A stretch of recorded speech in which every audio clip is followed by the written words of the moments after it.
बहुत ज़्यादा जो है वो इन्वॉल्वमेंट हो सकती है, क्योंकि आचार्य जी बहुत ही नहायत ही नफीस अंदाज से गुफ्तगू फरमाते हैं।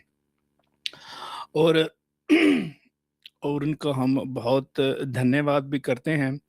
एक्चुअली जो असल में शिट करें सीटना, लोगों की गर्दनें मारना, इनका मैं इन हमारा ख़त्म हो रहा है। हमारे मेहमान हैं दोनों जो हैं उनको आप दिल से जो है वेलकम कीजिए। और आज की गुफ्तगू जो है हमारे लिए बहुत ही ज़बरदस्त होने वाली है। तो आपकी मोहब्बत और प्यार में हम अली रज़ा खुर्रम साहब को जो है वो वेलकम करते हैं। गोविंद साहब हमारे साथ हैं, मैं उनको बहुत जल्द देने वाला हूँ। अस्सलाम वालेकुम अली रज़ा खुर्रम साहब, साहब कैसे हैं?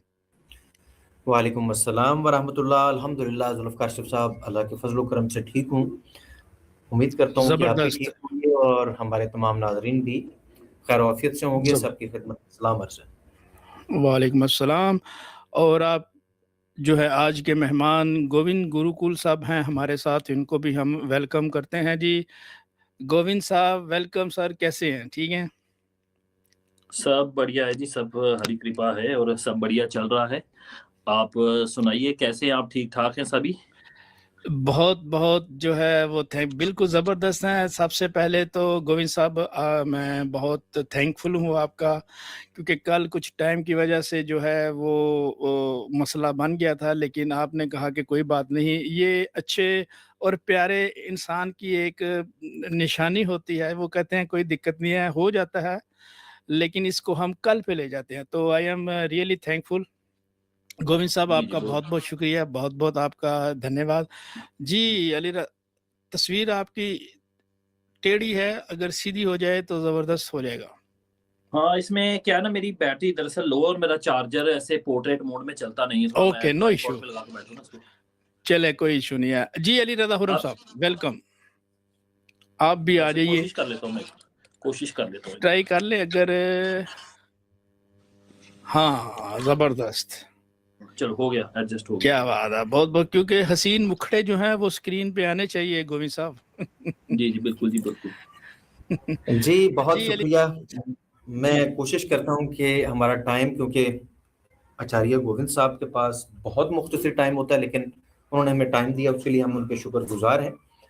तो जहाँ पर ये गुफ्तगू हमारी ख़त्म हुई थी, मैं कोशिश करता हूँ कि उसका खुलासा जो मैं समझा हूँ गोविंद साहब के सामने एक दफ़ा पेश कर दूँ, कि उनकी जी, बातों से मुझे ये समझ आई है, वो मुझे बताएं कि मैंने ठीक समझा है। अगर मैंने ठीक अंडरस्टैंड किया है तो फिर मैं उसके ऊपर कुछ गुज़ारिशात करना चाहूँगा। मैं जो गोविंद साहब की बातों का खुलासा पेश करता हूँ, समरी आपके सामने पेश करता हूँ। मैंने ये समझा कि गोविंद साहब कुछ पॉइंट्स जो हैं उन्होंने हमारे सामने रखे हैं। जैसे कि वो कहते हैं कि सब देवी देवता दरअसल एक हैं, और जी, वो हर तरह के अच्छे और बुरे कर्म करके दिखाते हैं, ताकि हम समझ सकें कि हमने अच्छाई करनी है और बुराई का अंजाम बुरा होता है। उनके जी। इस तरह के अमल लीला कहलाते हैं। असल में वो एक एक्टर की तरह काम कर रहे होते हैं। जैसे इन्होंने मिसाल दी अमरीश पुरी साहब की, कि वो ज़ाती तौर पर खुद अच्छे या बुरे नहीं थे, बल्कि वो अच्छे और बुरे किरदार मूवी में अदा करके हमें समझाते हैं कि इनको कॉपी नहीं करना, हमें सीखना है ये वाक़यात देखकर हमने करना क्या है। और त्रिमूर्ति और जी, ईश्वर नियमों से आज़ाद हैं। त्रिमूर्ति दरअसल एक परमात्मा के 3 स्वरूप हैं। मैं गोविंद जी की बातों का ये खुलासा कर पाया हूँ, मुझे ये समझ आई कि वो ये पैगाम देना चाहते हैं। जी गोविंद जी, मैं ठीक समझा हूँ? जी, जी, जी, बिल्कुल, बिल्कुल, बिल्कुल ठीक। चलें फिर, बेहतर हो गया कि मैंने ठीक अंडरस्टैंड किया कि गोविंद जी की ये इंटेंशन थी। अच्छा, अब मेरी गुज़ारिशात ये हैं कि ईश्वर बुराई से पाक है, जी, और उसमें उसने जितनी चीज़ें पैदा की हैं, उनका मकसद बुराई फैलाना नहीं है। लेकिन यहाँ सनातन धर्म में त्रिमूर्ति ही हैं, जिनसे हर महापाप पाप का आरंभ हुआ। झूठ, हुँ, हुँ। फ्रेब, धोखाधही, जी, कत्लो गारतगिरी, दूसरों की पत्नियों की लज्जा लूटना, नाक काटना, जी, दांत तोड़ना, मूंछें दाढ़ी उखेड़ना, घसीटना, लोगों की गर्दनें मारना, मैं इनको महापाप समझता हूँ। और सबसे पहले अगर किसी ने इसका आरंभ किया है तो इंसानों ने नहीं किया, हुँ, बल्कि त्रिमूर्ति ने किया। मैं जी, थोड़ा सा हैरान इस मामले में हूँ कि आचार्य जी ने शायद ठीक से स्टडी नहीं की, वरना वो ये ना कहते कि ईश्वर नियमों से आजाद है, क्योंकि सनातन धर्म ये नहीं कहता। मैं इसके लिए आपके सामने भगवतम पुराण पेश करना चाहूंगा, जहां पर मैं ये सिद्ध कर सकूं कि आचार्य जी को कोई गलतफहमी हुई है या ये कि आचार्य जी ने ठीक से स्टडी नहीं किया। मैंने उस दिन भी ये हवाला दिया था। ये आपके सामने श्रीमद् भगवतम महापुराण है, इसकी बुक नंबर 11 है, इसका चैप्टर नंबर 18 है और टेक्स्ट नंबर 36 स्क्रीन पे आपके सामने। Just as I the supreme lord, परमेश्वर के तौर पर मैं execute regulative duties by my own free will. वो कहते हैं कि मैं ईश्वर तो हूं, लेकिन मैं अपनी मर्जी से नियमों के मुताबिक अमाल करता हूं, अपनी फ्री विल से। सिमिलरली इसी तरह से वो कहते हैं कि इंसानों को भी चाहिए कि वो अपनी फ्री विल से अच्छे काम करें, जैसे मैं ईश्वर नियमों के मुताबिक चलता हूं और मैं ड्यूटी समझ के उनको अंजाम देता हूं, अपनी फ्री विल से, मजबूरी से नहीं। तो नियम तो उनके लिए हैं। ये मैंने उस दिन भी अर्ज की थी, शायद इस बात की जानिब जो है वो गोविंद जी ने तवज्जो नहीं फरमाई थी। अब एक हवाला मैं और आपकी खिदमत में पेश करना चाहूँगा खसूसी तौर पे, क्योंकि गोविंद जी आचार्य जी ने हमें ये फरमाया कि देवीय गुण है, देव और इंसानों में उन्होंने अंतर करने की कोशिश की। लेकिन मैं अर्ज करना चाहूँगा आप तमाम भाइयों की खिदमत में, सनातन धर्म से, अपने पास से नहीं, सनातन धर्म में इन बातों का क्या स्थान है, ताकि आप लोगों को ना सिर्फ ये कि हमारी बातें या सिर्फ हम ये बात करें कि जी हम मंत्र की बातें कर रहे हैं, नहीं, हमें चाहिए कि धर्म शास्त्रों और पुस्तकों से भी जो है वो हेल्प ली जाए। अब ये देवीय गुण दरअसल क्या है, मैंने अर्ज की थी उस दिन भी कि हर चीज अपने अमाल से पहचानी जाती है, और गुण वो चीज है जो उसके वो अमाल होते हैं, उससे वो चीज पहचानी जाती है। अब देवीय गुणों के बारे में भगवत गीता के अंदर लिखा हुआ है, ये आपके सामने Bhagavad Gita chapter number 16 16 number chapter और 1 से लेकर 3 तक का श्लोक इसके अंदर मौजूद है, जिसमें बताया गया कि देवीय गुण होते क्या हैं। देव के अंदर, देवों के अंदर ये गुण होने चाहिए, तब भी आप उन्हें देव कह सकते हैं। ये लिखा हुआ है जी, परम पुरुषोत्तम भगवान ने कहा, हे भरतवंशी, निर्भयता यानी कि न डर होना, मन की शुद्धि, आध्यात्मिक ज्ञान, ज्ञान में दृढ़ता, दान, इंद्रियों पर नियंत्रण, यज्ञों का अनुष्ठान करना, धार्मिक पुस्तकों का अध्ययन, तपस्या और स्पष्टवदत्या, अहिंसा, सत्यता, क्रोध, अक्रोध, अहंता, त्याग, शांति, प्रीता, दोषारोपण से मुक्त, सभी जीवों के प्रति करुणा का भाव, लोभ से मुक्ति, भद्रता, लज्जा, स्थिरता, शक्ति, क्षमा, शीलता, धीरज, पवित्रता, चतुरता के भाव से मुक्ति और प्रतिष्ठा की इच्छा से मुक्ति होना, ये सब देवीय प्रकृति से संपन्न लोगों के गुण हैं।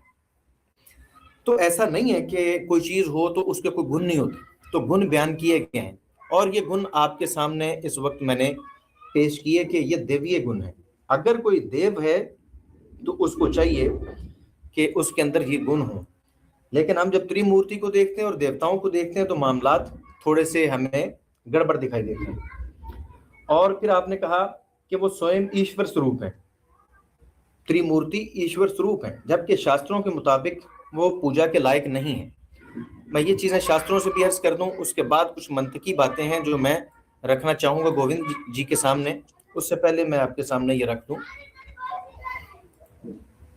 क्योंकि भगवतम पुराण जो है इसको बड़ा उत्तम समझा जाता है, इसलिए मेरी कोशिश ये है कि ज्यादातर जो फिलोसफिकल चीजें हैं वो मैं यहीं से पेश करूं।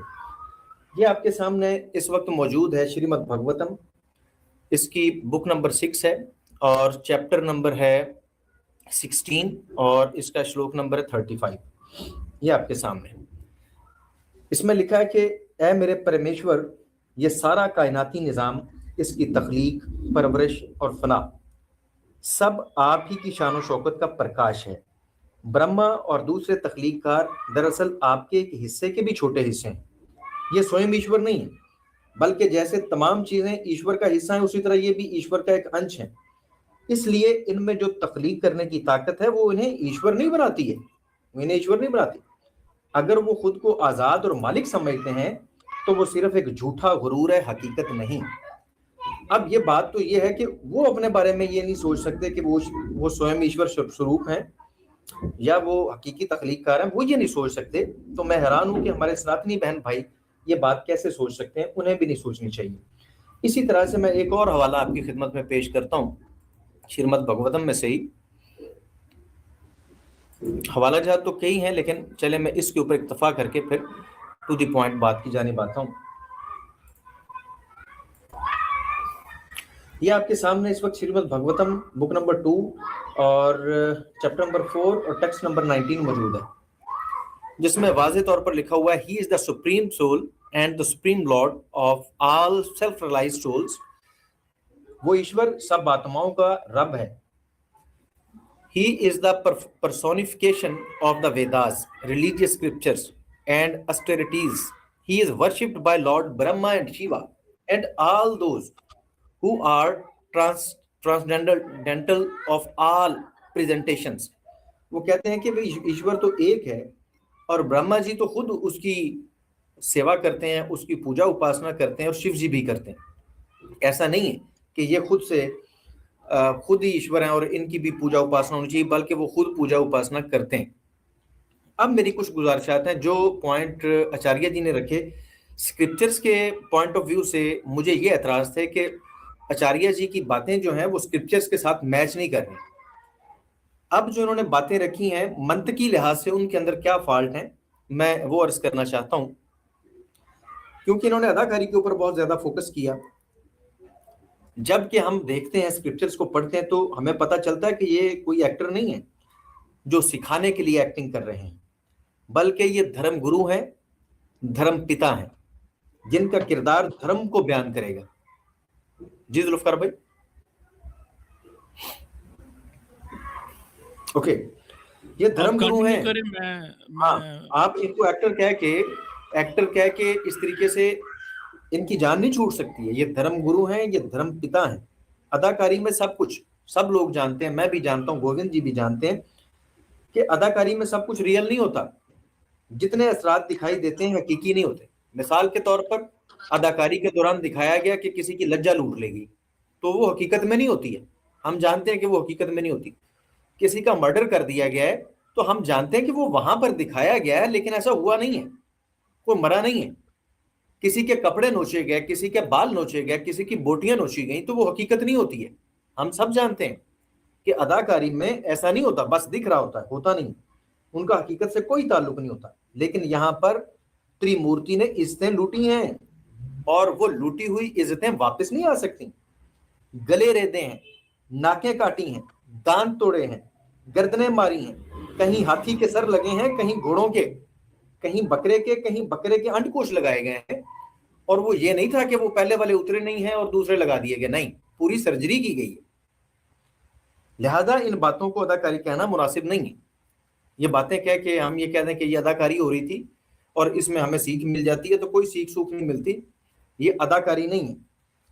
दूसरा शब्द जो लीला इस्तेमाल उपयोग किया गोविंद जी ने, बड़ा मैं समझता हूँ हसीन और पुरकशिश गुलाफ है। लीला को गुलाफ है, बड़ा हसीन और पुरकशिश, जिसमें भयानक और महापापी किरदार को लपेटा जाता ताकि अपने शास्त्रों के हीरो को हीरो साबित किया जा सके, गैर अखलाकी हरकतों का दिफा किया जा सके। लीला जस्ट एक गुलाफ है, हकीकत में इसका कोई ताल्लुक नहीं है और ना ईश्वर को, भगवान को कोई लीला करने की जरूरत है समझाने के लिए। जब भगवान मौजूद है तो वो सीधी तरह से बता देगा, इस तरह के उल्टे और गंदे काम नहीं करेगा और फिर वो हकीकत में वारद होते हैं काम। हकीकत में ईश्वर को समझाने के लिए किसी लीला की जरूरत नहीं होती। रोल मॉडल वो होता है जो बुराई को अमलन रोक के दिखाए, ना कि बुराई करने लग जाए, अच्छाई को करके दिखाए। अगर बुराई को लीला कहकर जान छुड़वाई जाए तो फिर पाप किस चीज का नाम है? और जो पापी हो वो भगवान या भगवान का नुमाइंदा नहीं हो सकता। जो खुद हर वक्त गैर अखलाकी हरकत कर सकता हो वो अखलाकियात का हादी और गुरु नहीं हो सकता। फिर उनको धर्म गुरु, धर्म पिता नहीं कहना चाहिए जो खुद अधर्म करते हैं। तो ये मेरी कुछ गुजारिशात हैं गोविंद जी के सामने। इंशाल्लाह मैं कुछ चीज़ें अपनी नेक्स्ट टर्म में पेश करूंगा और मैं ज़रूर समझूंगा कि इस लीला को सामने रखते हुए गुरु जी हमें समझाएं कि इससे वो गुरु जी ने क्या सीखा है। मैं ये समझता हूँ कि ये सीखने का कोई तरीका नहीं, जबकि हमारे सामने बेशुमार मिसालें हैं धर्मशास्त्र मौजूद हैं जिनमें बातें दर्ज हैं कि आपने ये करना है और ये नहीं करना, ना कि ये कि बुरा काम भी करके दिखाया जाए कि ये देखें ये मैंने किया है लिहाजा आपको नहीं करना। और कहीं पर भी ऐसी बात खुद त्रिमूर्ति ने नहीं की कि क्योंकि मैंने ये किया है तो आपने नहीं करना है और ये मेरी लीला है इसलिए मैंने कर दिया है। तो ये कुछ गुजारिशात हैं गुरुजी, आप इसके ऊपर क्या कहना चाहेंगे? हाँ, इसमें पहले तो मैं ये पॉइंट क्लियर कर देता हूँ। देखिए, हम ऐसा नहीं है कि कोई जो देखने में कार्य गलत लग रहा है मात्र उसी को लीला कहते हैं। भगवान के जो अच्छे कार्य हैं, ठीक है, जो देखने में अच्छे लगते हैं, जैसे कि ऋषियों की रक्षा करना, दुष्टों को दंड देना, श्राप से मुक्ति करवाना, ठीक है, आयु का दान देना, लोगों को ब्रह्मचर्य आदि व्रतों के बारे में बताना, ठीक है, सदमार्ग पर लोगों को लेके आना, हम इनको भी लीला ही कहते हैं, ठीक है। भगवत गीता में भगवान तीसरे अध्याय में शायद कह रहे हैं कि तीनों लोकों में मेरे को कुछ भी प्राप्त करने योग्य नहीं है, यानी कि ऐसा कुछ भी नहीं है कि मैं जो प्राप्त करना चाहूं और कर ना पाऊं, लेकिन फिर भी कर्म करके तुम्हें समझा रहा हूं कि किस प्रकार के कर्म करने हैं, किस प्रकार के कर्म नहीं करने, ठीक है। क्योंकि यदि मैं कर्म नहीं करूंगा तो मेरा अनुसरण करने वाले लोग भी कर्म करना बंद कर देंगे, ठीक है। तो पहले तो ये बात है, यहाँ पे ऐसा नहीं है कि कोई समाज को गलत लगने वाली चीज हो तो उसको हम लीला कह दें।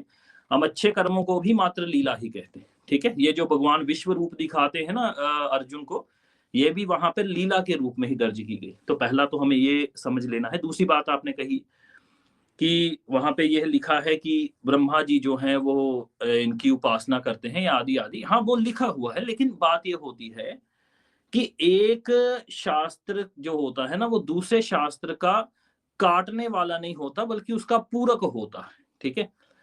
अब इसी में जब आप भगवत गीता में पढ़ेंगे तब आपको पता चल जाएगा कि 10वें अध्याय में, ठीक है, और 7वें अध्याय में बता रहे हैं कि सृष्टि को उत्पन्न करने वाला ब्रह्मा मैं ही हूँ और संचालक विष्णु मैं ही हूँ। और 10वें अध्याय में भी यही बात 10वां अध्याय है, 23वां श्लोक है कि जो क्षमा करिए, जो शिव हैं, मैं ही शिव हूँ और मैं ही रुद्रगण भी हूँ। और इसी अध्याय के अंदर आप पढ़ेंगे तो आपको पता चल जाएगा कि अदिति के 12 पुत्रों में विष्णु भी मैं ही हूँ, ठीक है। तो यह जो बातें हैं ये समझनी है। एकत्व का प्रतिपादन नहीं होगा तो हमें यही लगेगा कि ईश्वर ये कार्य क्यों कर रहा है, क्योंकि ईश्वर को कोई कार्य करने की आवश्यकता नहीं। ये बात आपकी बिल्कुल ठीक है, क्योंकि यदि ईश्वर को कोई भी ज्ञान देने के लिए कार्य करने की आवश्यकता है तो वह कार्य से बंध जाएगा। स्वतंत्र कैसे होगा? सर्वशक्तिमान हम उसको कहेंगे नहीं, ठीक है। यदि वह बिना कार्य किए हमें ज्ञान नहीं दे सकता तो उसको हम ईश्वर कहते ही नहीं।